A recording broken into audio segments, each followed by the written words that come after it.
চিত্ত শুদ্ধ হয়ে তো আপনাদেরকে আমি শুদ্ধ করে ভাগবত কথা শ্রবণ করাবো। আচার্য বিদ্যারা বলছেন, ঈশ্বরের কৃপালেশ হয়েছে যার, সেই তো ঈশ্বর তত্ত্ব বুঝিতে পারে। তো সেটা শক্তি একমাত্র একজনের কাছে আছে, যেটা সেই ঈশ্বরের কৃপাটা আমাদের কাছে পৌঁছে দিতে পারে। সেটা হলো কি, একজন শুদ্ধ ভক্ত তথা শ্রী গুরু। তো এখানে আপনার সামনে যারা আছেন, আমরা সেদিন ক্লাসে শুনেছিলাম গুরুদেব 3 প্রকার হয়, তাই না? একটা হলো শিক্ষাগুরু, একজন হলেন দীক্ষাগুরু, আর একজন হলেন বর্ণ পথ প্রদর্শক গুরু, যিনি আমাদেরকে শিক্ষা দিয়ে অনেক কিছু তৈরি করে আমাদেরকে জানিয়ে শিক্ষাগুরু রেডি করে দেন, আর সেই শিক্ষাগুরু পৌঁছে দেন কোথায়?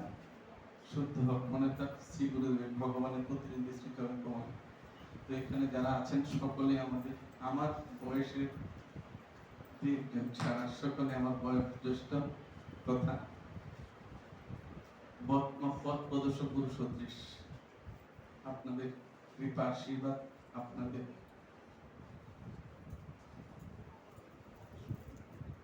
হৃদয়ের সমস্ত প্রার্থনা গুরু গৌরাঙ্গের চরণে অর্পণ করলে সেই শক্তি সমর্পিত হতে হবে।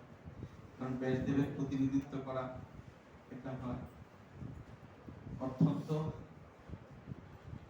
পূর্ব জন্মের অনেক সুকৃতি থাকে, সেই সুকৃতি সঞ্চয় হয় শুধুমাত্র ভক্তদের মাধ্যমে। তো আপনারা সকলে আশীর্বাদ করবে যেন শ্রীল প্রভুপাদের যে সুন্দর সহজ প্রাঞ্জল কথাগুলি তুলে ধরেছেন, সেগুলি যেন একটু চর্চা করে আমার নিজেকে শুদ্ধ করতে পারে। জয় শ্রীল প্রভুপাদ কি। তো আমরা একসাথে একটু মঙ্গলাচরণ করি। ওম অজ্ঞানতিমিরান্ধস্য জ্ঞানাঞ্জনশলাকয়া চক্ষুरुन्मीलितं येन तस्मै श्रीगुरवे नमः। श्रीचैतन्यमनोभीष्टं स्थापितं येन भूतले स्वयं रूपः कदा मह्यं ददाति स्वपदान्तिकं।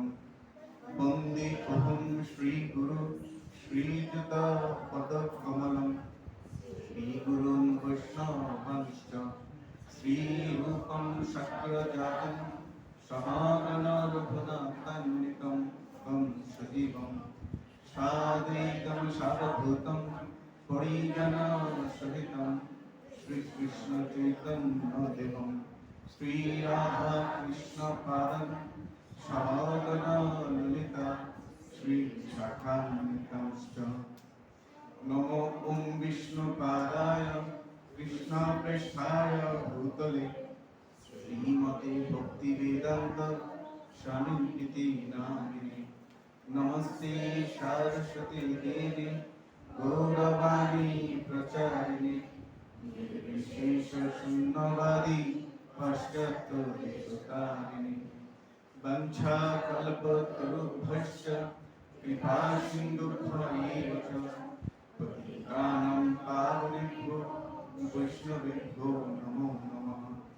नमो महापदन्नाय कृष्ण प्रेम प्रदायते कृष्ण चैतन्य नाम्ने गौरवतिषे नमः।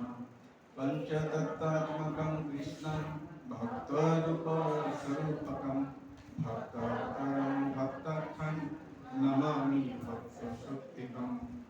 हे कृष्ण करुणा सिन्धु दीनबन्धु जगत्पते गोपीश गोपिकान्त राधाकान्त नमस्ते। तप्तकाञ्चन गौराङ्गी राधे वृन्दावनेश्वरी विश्वभानुसुते देवी प्रणमामि हरिप्रिये। वन्दे वृन्दावन गुरुकृष्ण कमललोचनं वल्लभी वल्लभ देवीं श्रीराधालिङ्गित विग्रहम्। वृन्दावै तुलसीदेवै प्रिया वै केशवेश्वर विष्णु भक्ति पदे देवी सत्यवत्यै नमो नमः। जय श्री कृष्ण चैतन्य प्रभु नित्यानंद श्री अद्वैत गदाधर শ্রীবাসাদি ভক্ত বৃন্দ। হরে কৃষ্ণ কৃষ্ণ কৃষ্ণ হরে হরে, হরে রাম রাম রাম হরে হরে। হরে কৃষ্ণ কৃষ্ণ কৃষ্ণ হরে হরে, হরে রাম রাম রাম হরে হরে। হরে কৃষ্ণ কৃষ্ণ কৃষ্ণ হরে হরে, হরে রাম রাম রাম হরে হরে। নারায়ণং নমস্কৃত্যং নরং চৈব নরোত্তমং দেবীং সরস্বতী দেবীং ততো জয়মুদীরয়ে। নষ্টপ্রায়েষু অর্থেষু নিত্যং ভগবতো শ্রীময়া, ভগবতি উত্তম শ্লোকে ভক্তির্ভবতি নৈষ্ঠতি। মুখং কरोति वाचालं पङ्गुं लङ्घयति गिरिं, यत्कृपातमहं वन्दे श्रीगुरुदिनकारिणं। परमानंद माधवं श्रीचैतन्यईश्वरम्। ओम नमो भगवते वासुदेवाय। ओम नमो भगवते वासुदेवाय। ओम नमो भगवते वासुदेवाय। তো আমরা পূর্ববর্তী ক্লাসে শ্রবণ করেছিলাম, হারগ্রেস মনোরসী মাতাজি আমাদের শ্রবণ করেছিলেন যে শ্রীমৎ চৈতন্য ভাগবতের মধ্যখণ্ডের ৩য় অধ্যায় ২২১ নম্বর শ্লোক পর্যন্ত হয়েছিল, তাই না? ২২১ নম্বর শ্লোক পর্যন্ত হয়েছিল। সেখানে সেই আলোচনা আমরা একটু তাৎপর্য করেছিলেন। শ্রীবাস ঠাকুরের দিকে শ্রী চৈতন্য মহাপ্রভুর প্রকাশ এবং সংকীর্তন আরম্ভ হবে। তাৎপর্যকে আমরা একটু পড়ে নিই, তাহলে কিন্তু এখন আলোচনা করতে ভালো হবে। তো এই অধ্যায়ে বর্ণিত হয়েছে যে শ্রী চৈতন্য মহাপ্রভু কৃষ্ণ প্রেমিকার ভক্তগণ উদয়িত আচার্য প্রভুর নিকটে বর্ণনা করলেন। তা শ্রবণ করে প্রদত্ত আচার্য প্রভু আনন্দে আত্মহারা হয়ে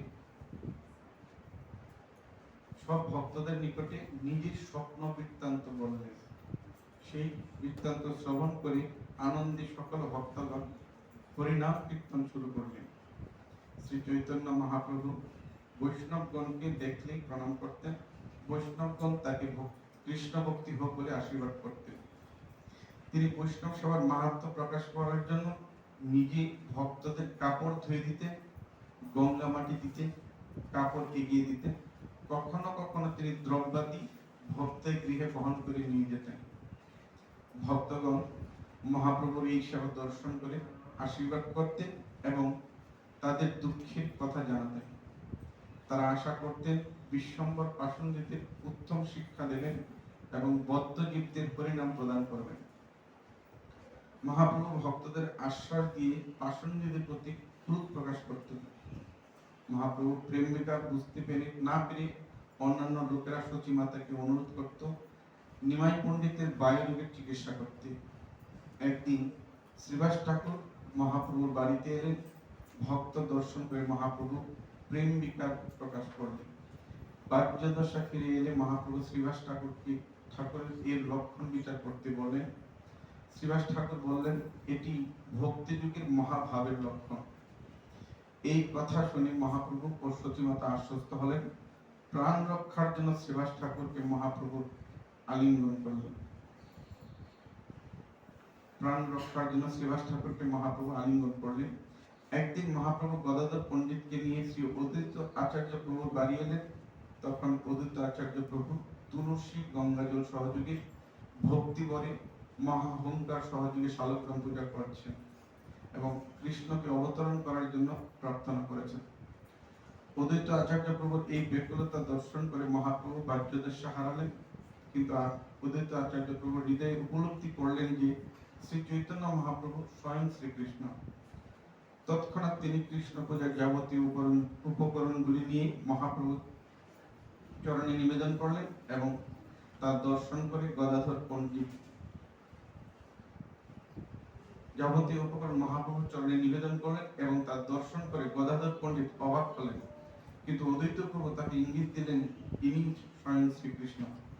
বাহ্যদশা ফিরে পেয়ে মহাপ্রভু অদ্বৈত প্রভুর চরণ বন্দন করলেন। মহাপ্রভুকে পরীক্ষা করার জন্য অদ্বৈত প্রভু শান্তিপুরে চলে গেলেন। এদিকে মহাপ্রভু প্রতিদিন ভক্তবৃন্দ সহযোগে হরিনাম কীর্তন করতে লাগলেন এবং অন্তরঙ্গ ভক্তদের সঙ্গে কানাই নাকশালায় কৃষ্ণ দর্শনের কথা আলোচনা করতেন। একদিন গদাধরের নিকটে কৃষ্ণ কোথায় জানতে চাইলেন। গদাধর বললেন তার হৃদয়ে কৃষ্ণ আছেন। এই কথা শ্রবণ মাত্র তিনি নিজের নখ দিয়ে বুক চিপতে লাগলেন। গদাধর তাকে শান্ত করলেন। এই দৃশ্য দর্শন করে সতীমাতা গদাধরের প্রশংসা করলেন। সতীমাতার পুত্র বাৎসল্য স্নেহ দূরে গিয়ে সম্ভ্রম ভাব এল। মহাপ্রভু নিজ গৃহে ভক্তগণ সহযোগে মুকুন্দের কীর্তন শুনতেন। এইভাবে সারা রাত্রি অতিবাহিত হতো। সারা রাত্রি কীর্তন শুনে পাষণ্ডীরা ঘুমাতে পারতেন না। তারা শ্রীবাস ঠাকুরের বিরুদ্ধে মিথ্যা রাজপুত প্রচার করতে লাগলেন। অন্তর্যামী শ্রী চৈতন্য মহাপ্রভু ভক্ত বাৎসল্য হেতু একদিন শ্রীবাস ঠাকুরের গৃহে এলেন। তখন শ্রীবাস ঠাকুর শ্রী নৃসিংহদেবের অর্চন করছিলেন। শ্রীবাস ভক্ত হলেন, তার চতুর্ভুজ দেখালেন এবং শ্রীবাসকেও তার পরিবারের ভয় থেকে মুক্ত করে আশ্বস্ত করলেন। শ্রীবাসের দৃঢ়তা বাড়ানোর জন্য শ্রীবাসের ভগিনী বালিকা নারায়ণীকে কৃষ্ণ বলে কাঁদতে বললেন। মহাপ্রভুর নির্দেশে তৎক্ষণাৎ নারায়ণী কৃষ্ণ নাম করে কান্না করতে লাগলেন। তিনি শ্রীবাস ঠাকুরকে অভয়দান করলেন এবং তার স্তুতি করতে বললেন। শ্রীবাস ঠাকুর মহাপ্রভু স্তুতি করলেন। এই তত্ত্ব প্রকাশ করতে মহাপ্রভু শ্রীবাস ঠাকুরকে নিষেধ করলেন। তারপর তিনি গৃহে ফিরে গেলেন। গ্রন্থকার শ্রীবাস ভবনের মাহাত্ম্য বর্ণনা করেছেন। ভক্ত সেবাই কৃষ্ণ কৃপা লাভের উপায় বর্ণনা করেছেন। নিত্যানন্দ প্রভুর কৃপার কথা বর্ণনা করলেন। এটা হলো শ্রীল প্রভুপাদের প্রাঞ্জল তাৎপর্য।